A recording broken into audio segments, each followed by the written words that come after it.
This Tiny the Rock Star Fairy, the Harmony Key, Part 2. Contents: shopping like stars, goblin fashion, the missing music, hide and seek, scaredy goblins. Shopping like stars. At breakfast the next morning, Mr. Tate had a surprise for the girls. "We thought you'd like some new outfits to wear to the concert tonight, so we're taking you shopping at Mackey's," he said. "That's the biggest department store in the whole city," gasped Rachel, eyes sparkling. "That's so exciting. We'll be able to use the tips Rich gave us." When the adults started talking about how to get to Mackey's, Kirsty whispered in Rachel's ear. "What about the Harmony Key?" she asked. "I really want to visit Mackey's, but I have to help this Tiny get her other two magic objects back before Jack Frost and his goblins ruin rock music forever. Queen Titania always says that we should let the magic come to us," Rachel said thoughtfully. "I think we should go to Mackey's, but keep a lookout for anything that might lead us to the goblins and the Harmony Key." "You're right," Kirsty said. "Oh, Rachel, I can't wait to see what Mackey's is really like." The Mackey's building was truly magnificent. It was made of gleaming white marble and was surrounded by big pillars. Flags fluttered above every entrance, and tall doormen in blue uniforms held the heavy glass doors open for the girls and their parents. Rachel and Kirsty felt very excited as they rode up the long escalators to the third floor. The juniors' department was huge. As their parents headed off in one direction, Rachel and Kirsty hurried eagerly toward a rack that was full of clothes in all the colors of the rainbow. Kirsty pulled out a pretty red skirt and a fitted white top with a sparkly red star on the front. "This would look great with some glittery ballet flats," she said. Suddenly, a small child ran past them and pushed Rachel to the clothing rack. "Hey!" cried Kirsty, "you should be more careful." But the child didn't respond. He or her was wearing a hooded sweatshirt and ran over to join two other children, then pushing each other and yelling. "I'm okay," said Rachel, turning back to look at the clothes again. "That skirt is just right, Kirsty. It's red, the color that Rich and Charlotte said looks the best on you. You should try it on. First, we have to find something for you to try on too," said Kirsty with a smile. "Rich said that blue would look great on you." Look through the racks, pulling out clothes and holding them up against each other. Suddenly, Kirsty gave an excited cry. "Perfect," she said truthfully. She had found a pair of dark blue jeans with a sequin trim on the back pockets and the waistband, and a bright blue wrap top covered in tiny sequins and sparkles. Rachel clapped her hands together. "Amazing," she declared. "Kirsty, I think you're as good at a stylist as Rich." Just then, there was a loud shout from the dress department. The rowdy kids Rachel and Kirsty had met earlier were now parading around the store in expensive evening dresses. Their heads were draped in silky scarves, and one of them had just stepped on another's gown. "What noisy children," said Mr. Tate, walking up behind the girls. "I wonder where their parents are. I haven't seen any grown-ups with them," commented Rachel. "It's so strange to see so many little kids running around on their own like that," said Kirsty thoughtfully. "Ah, I see you found some outfits," said Mrs. Walker. "You better try them on," said Mrs. Tate. The best friends walked into the dressing room and chose an empty stall. As they tried on their new outfits, Curtsy leaned closer to Rachel. I think those kids we saw might actually be goblins, she said in a whisper. They keep hiding their faces, they're the right size, and there are no adults with them. Rachel nodded in agreement. We need to find out what they're up to, she said. We can't follow them. Our parents are waiting right outside. Stood side by side and looked into the large mirror. Clothes looked great, but now I had even more important things to think about. Let's tell our parents that we like these outfits, and then we'll try to get closer to the goblins, said Kirsty. They're bound to be carrying the Harmony key with them. Rachel nodded, and they changed into their own clothes again. Kirsty bent down to tie her shoelace and froze. Very slowly, she looked up at Rachel and gestured for her to come down to take a look. As Rachel bent down, Kirsty pointed. Poking out from the bottom of the stall next door was a pair of large green feet. Goblin fashion. Now that is definitely a goblin, Rachel hissed. Absolutely, agreed Kirsty in a low voice. Come on. Girls stepped out of their dressing room, and Kirsty pulled open the curtain of the one next to them. The goblin on the side didn't notice them at first. He was too busy admiring himself in the full-length mirror. He was wearing a purple velvet suit and a rainbow-striped vest. As they watched, he raised a fedora to his head. Kirsty and Rachel burst out laughing at the sight of the vain goblin. He whirled around and let out an embarrassed yelp of surprise. His green cheeks went red. You terrible girls, he stammered. How dare you laugh at me? I'm the most fashionable goblin in the whole world. He stuck out his tongue and darted past them angrily. Quick, said Kirsty, trying to stop giggling. We have to follow him. The girls dashed after the goblin, but they ran straight into their parents, who had been waiting outside the dressing room on cushy sofas. So did you like the outfits? Asked Mrs. Walker. We loved them, said Rachel. Wonderful, said Mrs. Tate. Let's go look for shoes to match. Kirsty and Rachel exchanged desperate glances at the well-dressed goblin. As the well-dressed goblin disappeared behind a clothing display. They would have to give up the chase for now. The shoe department was up on the next floor. As the girls and their parents rode up the escalator, Rachel and Kirsty spotted 3 small figures dressed in bright clothes and wearing long wigs.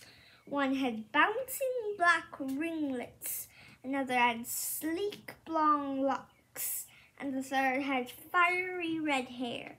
They were running up the down escalator, shrieking with laughter. Shoppers were leaping out of their way and pressing themselves against the side of the escalator to avoid them. Suddenly, the black-haired goblin fell over the other side of the escalator onto the one going the other way. He started to wail as he rolled up the escalator away from his friends. Jump off, shouted the blonde goblin, riding down to the bottom and staring up. No, stay on and then come down the other way, shouted the redhead, joining him. The black-haired goblin began to run down the up escalator, puffing and panting, while the other two shouted words of encouragement. You can do it, faster. He put on an extra burst of speed, lost his balance, and tumbled head over heels to the bottom of the escalator. He landed at the feet of an angry-looking security guard in a blue and silver uniform. What's going on here? The security guard demanded. Run away, shrieked the blonde goblin. The goblins scattered, and the security guard chased after them. They made up a break for the music department. "We have to follow them," whispered Curtsy to Rachel. The girls chose their new shoes very quickly, and a few minutes later they were lining up to pay. "After all that shopping, I could use a cup of coffee," said Mr. Tate. "Would anyone be interested in going to the cafe on the top floor?" "Good idea," said the other adults. "I'm not thirsty," Rachel said. "Are you, Curtsy? If not, maybe we could go and look around the music department instead." "That sounds fine," said Mrs. Walker. "We'll meet you in the cafe when you're done looking around." "Come on," said Curtsy in a low voice as she and Rachel headed away from the adults. "We have to stop those goblins from causing any more trouble and find out if they have the harmony key." "Look at that mirror," said Rachel suddenly. She pointed to a mirror by a shelf of shoes. They had been using it to see the shoes they were trying on, but now it wasn't reflecting the girls' feet. It was shimmering and sparkling with golden red light. "Oh, Rachel," whispered Curtsy, "it's fairy magic." The missing music. The girls dropped to their knees next to the mirror. It began to ripple like water after a pebble has been thrown into it. Rachel and Curtsy caught a glimpse of pink towers and blue sky. Then the small figure filled the mirror and burst out of it in a flurry of golden sparkles and music notes. It was Destiny. "Hello, girls," she said. "Any sign of the harmony key?" "Destiny, it's great to see you," Rachel smiled. "You're just in time," Curtsy added. "The goblins are here in Mackey's, and they're causing lots of trouble." "We're about to follow them to the music department," said Rachel. "But it's hard to keep them in sight." "Well, let's see what we can do about that," said Destiny with a smile. She waved her wand. With a flurry of fairy dust, the girls shrunk to fair size, complete with glittering gauzy wings. "Thank you," said Rachel, fluttering her delicate wings and doing a somersault in the air. "They won't spot us so easily now." "This way," said Destiny, pointing toward the next department. "I have something to show you, and the electronics department is the perfect place to do it." They fluttered toward the electronics department, making sure the other shoppers didn't see them. Destiny waved her wand at a row of flickering TV screens in front. A golden crackle erupted on the screens, and the image of the angels appeared on every one. They're in their dressing room, looking very upset. "It's true," Emilia was saying. "Every single copy of the sheet music for Key to My Heart has disappeared." "But it's her new charity single," groaned Serena. "We have to sing it at the concert tonight or nobody will buy it. Then the charity won't get any money." "Without the sheet music, none of the backup singers and musicians will be able to perform," said Lexi. "What are we going to do?" The images faded, and Destiny looked sadly at Rachel and Curtsy. "This isn't a coincidence," she said. "The harmony key protects rock stars' music. Without it, everything could go wrong for the angels, and their fair charity won't get a cent." "We're not going to let Jack Frost ruin everything," said Curtsy in a determined voice. "Come on, let's find those goblins and make them give back the harmony key." Hide and seek. When the girls reached the music department, everything seemed calm and quiet. "Maybe they've gone to another department," Curtsy suggested. "No, listen," said Rachel. The girls could hear a rhythmic squeaking sound in the distance.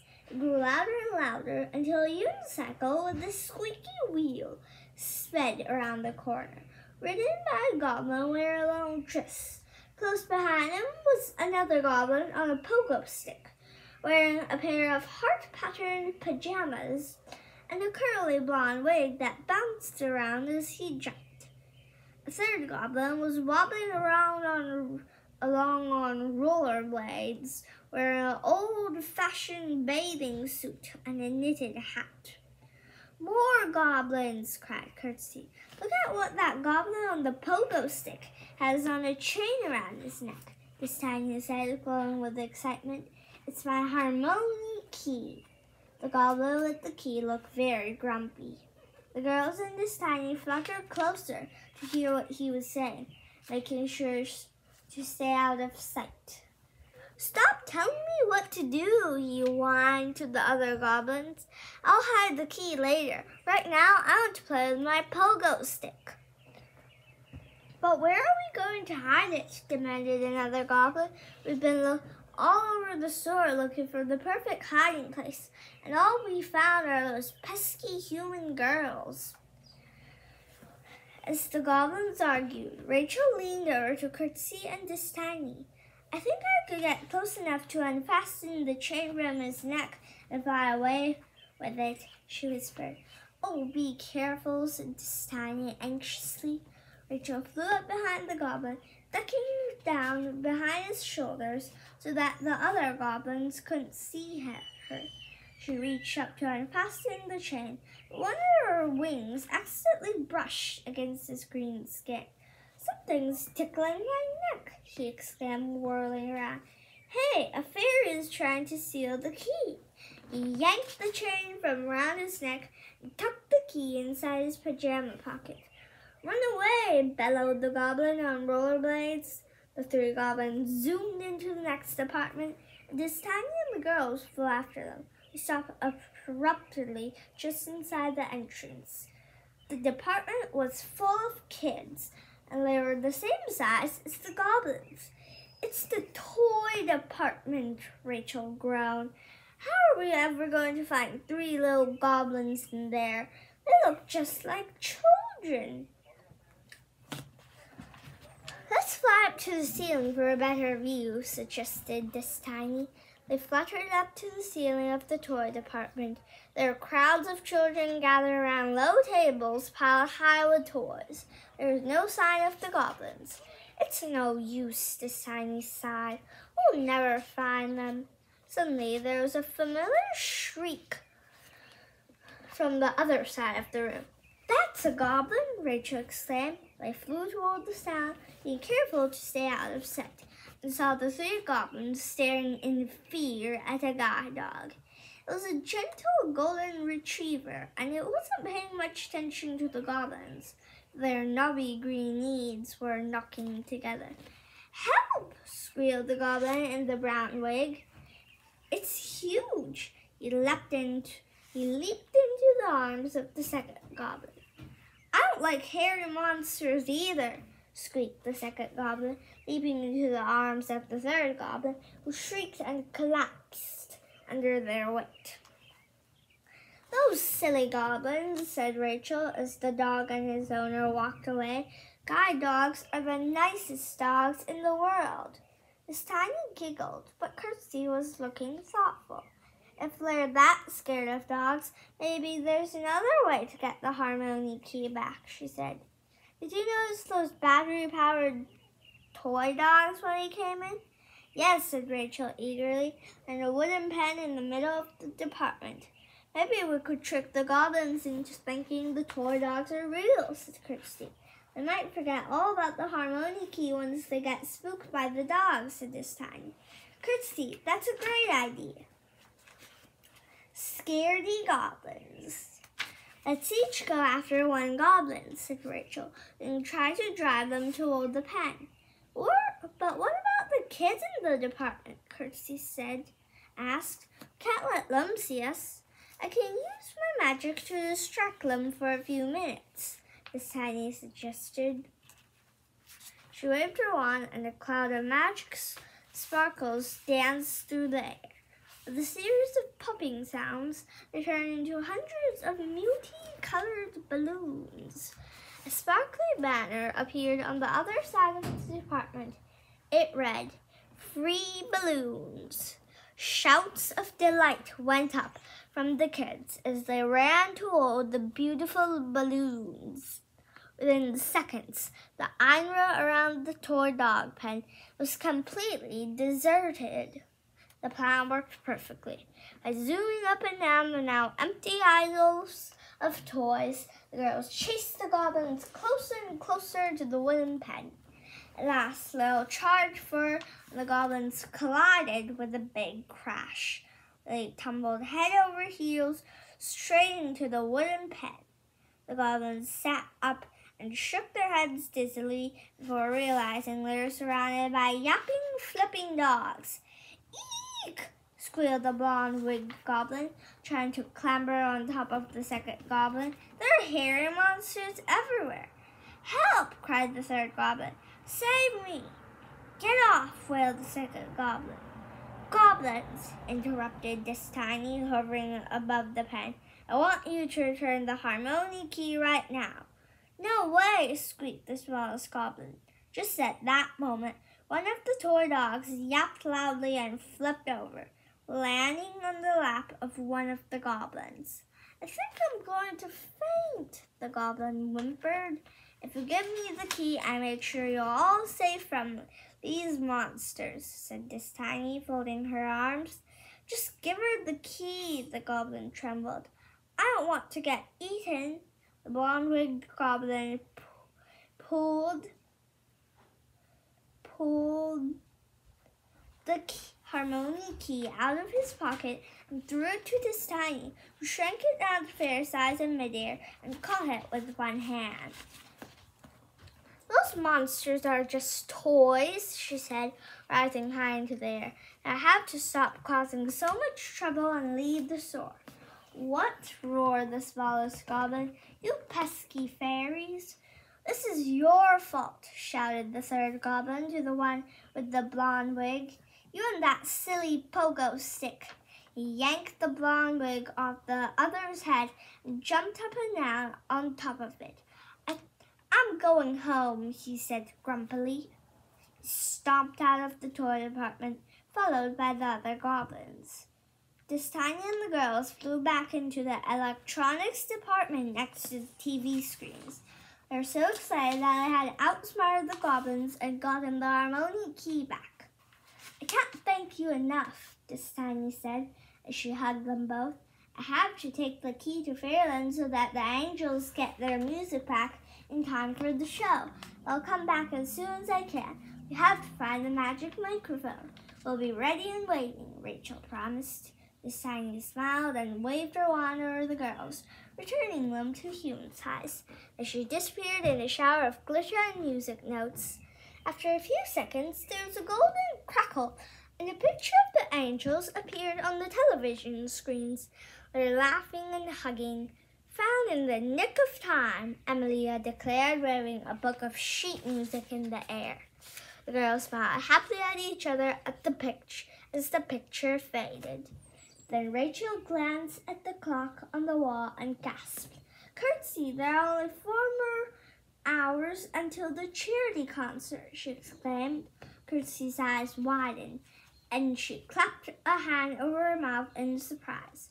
Oh, Rachel, if we can't find the magic microphone, Jack Frost could still ruin the concert for everyone by making the sound and lightning systems go haywire, she said. Don't worry, Curtsy. I'm sure we'll find the magic microphone in time, Rachel said. After all, we've got This Tiny to help us. If anyone can find it, we can.